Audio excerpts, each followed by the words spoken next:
Welcome to Sridevi சமையல். இன்றைக்கி நம்ம சமையல் என்ன செய்ய போகிறோம் அப்படின்னா இஞ்சி சட்னி செய்ய போகிறேன். அது வாங்க எப்படி செய்யலான்னு பார்க்கலாம்.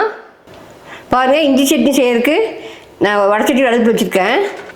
1.5 டேபிள் ஸ்பூன் அளவுக்குங்க எண்ணெய் ஊற்றிக்கலாம். அதுலேயே 1.5 டேபிள் ஸ்பூன் அளவுக்கு கடலைப்பருப்பு சேர்த்துக்கலாம்.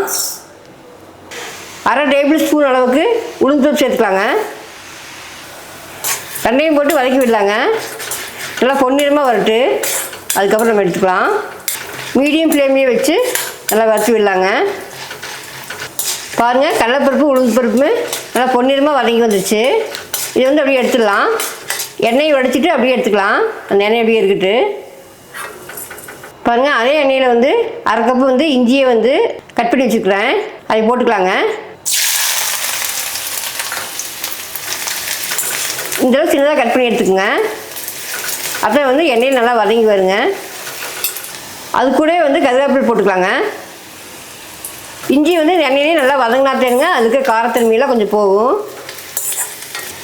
அடுப்பை மீடியம் ஃப்ளேம்லேயே வச்சு நல்லா வதக்கி விடுங்க. பாருங்கள், இஞ்சி எண்ணெயிலே நல்லா வதங்கி வந்துச்சுங்க. அடுத்தது ஒரு காஷ்மீர் மிளகாய் போட்டுக்கலாம். ஒரு கலருக்காக. காரத்துக்கு 2 வரமிளகாய் போட்டுக்கலாங்க.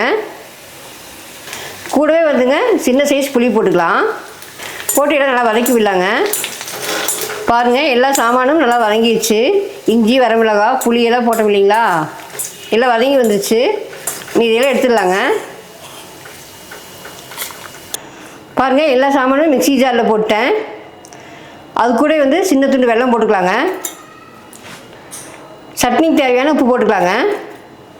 இதையெல்லாம் நம்ம கொஞ்சம் லைட்டாக தண்ணி ஊற்றி அரைச்சிட்டு வந்துடலாம். இந்த சட்னிக்கு தேவைப்பட்டால் நீங்கள் தேங்காய் கொஞ்சம் போட்டுக்கலாம். நான் இன்றைக்கி தேங்காய் போடல. பாருங்கள், சட்னி அரைச்சிட்டு வந்துட்டேன். ரொம்ப நைஸாக அரைக்கக்கூடாது. லேசாக கொஞ்சம் பருவன்னு அரைச்சிக்கோங்க. இதுக்கு ஒரு தாளிப்பு கொடுத்துடலாங்க. தாளிக்கிறதுக்குங்க நல்லெண்ணெய் ஊற்றிக்கலாங்க.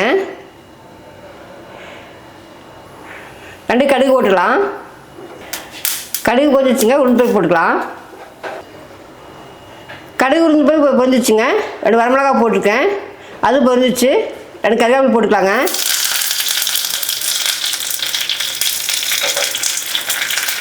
பாருங்கள், சட்னியில் கொட்டிடலாம். பாருங்கள், இஞ்சி சட்னி ரெடி ஆகிடுச்சு. இது இட்லி தோசைக்கெல்லாம் ரொம்ப நல்லாயிருக்கும்.